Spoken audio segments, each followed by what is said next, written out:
مسلمانوں میں جوش کی کمی نہیں ہے، جو خودکشیاں کر رہے ہیں جوش کم ہے ان کا، جو کاروں میں بیٹھ کر اور بارود بھری کار لے جا کر ٹکراتے ہیں انہیں معلوم ہے ہمارے چیز طرح اڑ جائیں گے، جوش کی کوئی کمی ہے،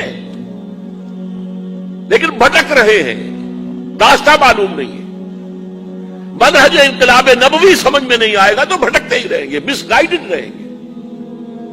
آج کل ہم مس گائیڈڈ میزائلز بن گئے۔ وہ تیر نیم کش جس کا نہ ہو کوئی ہدف، یہ ہدف پہ لے جانے والے تیر نہیں ہیں۔ ہاں انسان اپنی نیت کا اجر اللہ کے ہاں پالے گا، لیکن یہاں نتیجہ نہیں نکل سکتا سوائے منہج انقلاب نبوی کے۔ اس کتاب کا مطالعہ کریں، اور اس کا جب مطالعہ کر لیں تو پھر اس کا خلاصہ بھی دوبارہ پڑھ لیجئے۔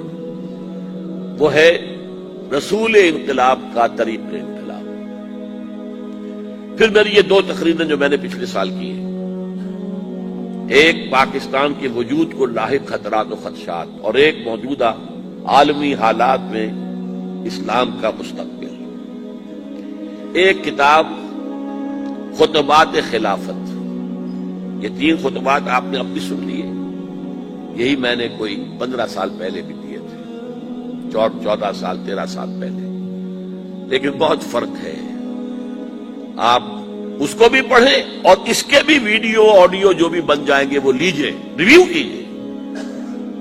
کیجئے اور تنقیدی نگاہ سے ریویو کیجئے، اور مجھ سے اختلاف ہو تو مجھے بتائیے، میں آپ کا احسان مانوں گا۔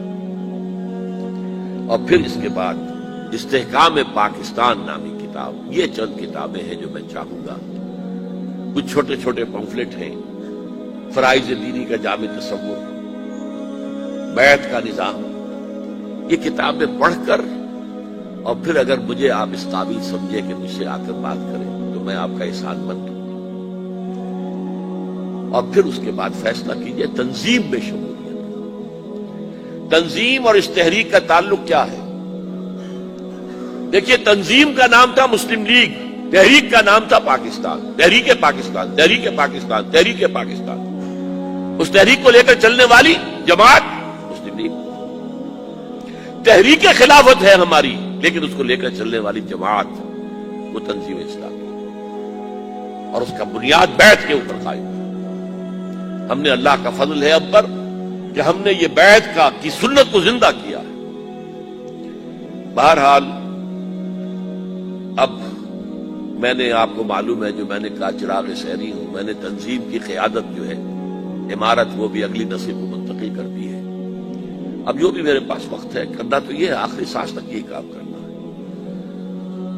میرا خیال ہے اگر اللہ نے ہمت یہ رکھی تو میں پھر استر نو پاکستان کے بڑے شہروں میں خطبات خلافت کے یہ اجلاس منعقد کروں، اور یہ پیغام جو ہے لوگوں تک، جتنے لوگوں تک بھی میں پہنچا سکوں پہنچاؤں۔ اقول قولی ھذا واستغفر اللہ لی ولکم ولسائر المسلمین والمسلمات۔ فری میسنز جو ہے وہ ایک یہودیوں کا ہتھ کنڈا ہے۔ یہودیوں نے 1776 میں سب سے پہلے ایک ادارہ قائم کیا تھا، دی آرڈر آف ایلومیناٹی۔ اس آرڈر کے ذریعے انہوں نے یہ کیا کہ پوری دنیا میں جہاں انہیں ذہین آدمی نظر آیا انہیں امریکہ بلایا، یہ فورڈ فاؤنڈیشن کا اسکالرشپ ہے، یہ فلاں ہے، یہ ہورڈز کا ہے، یہ اس کا ہے، آؤ۔ اب لوگ کھینچے کھینچے جا رہے ہیں، وظیفہ مل گیا، وہ تو جو ہے پھولے نہیں سنوارے، وظیفہ مل گیا۔ وہاں لا کے ایک تو ان کی برین واشنگ کرو، ایک انہیں سیکس سکینڈلز کے اندر انوالو کر کے ان کی فائلیں اپنے پاس رکھو، جہاں میں واپس جائیں گے تو یہی رول کریں گے اپنے ملکوں میں، یہی اونچی حیثیتوں میں ہوں گے۔ امریکہ پلٹ ہے، امریکہ سے پڑھ کر آئے، اب تو خیر امریکہ پلٹ بے شمار ہو گئے، لیکن یہ میں اس وقت کی بات کر رہا ہوں، اور یہ ہمارے مٹھی کے اندر ہوں گے، ہم جو چاہیں گے کرائیں گے ان سے۔ یہ تھا دی آرڈر آف ایلومیناٹی 1776۔ پھر انہوں نے بنایا فری میسن کہ تمام ملکوں کے اندر جو اوپر کی ایلیٹ ہے ان کو اس طرح کے ایک ادارے کے اندر باندھ لیا جائے، اور اس میں پھر کئی کارڈرز ہیں، نیچے والوں کو اوپر کا پتہ نہیں ہوتا، اس سے اوپر والوں کو اس سے اوپر کا پتہ نہیں ہوتا، اور اس میں لوگوں کو پتہ نہیں چلتا کہ ہمیں کون یوز کر رہا ہے، اور لوگ یوز ہو جاتے ہیں۔ Kemal Ataturk was a freemason, اور وہ یہودیوں کے ہاتھ میں کھیل گیا۔ اسی طریقے سے آپ کو معلوم ہے کہ شاہ فیصل شہید، ایک ہی ابھرتا ہوا ستارہ جو ہے عرب ممالک میں سے ابھرا تھا، اسے قتل کرایا کس کے ہاتھوں؟ بھتیجے کے ہاتھوں۔ اور اس بھتیجا کا معاملہ کیا تھا؟ ایک یہودی لڑکی کا اس کے کندھے پر سوار ہو کر اس کا فوٹو اخبار میں چھپا تھا، یہودی لڑکی کے چکر میں تھا، قتل کرا دیا۔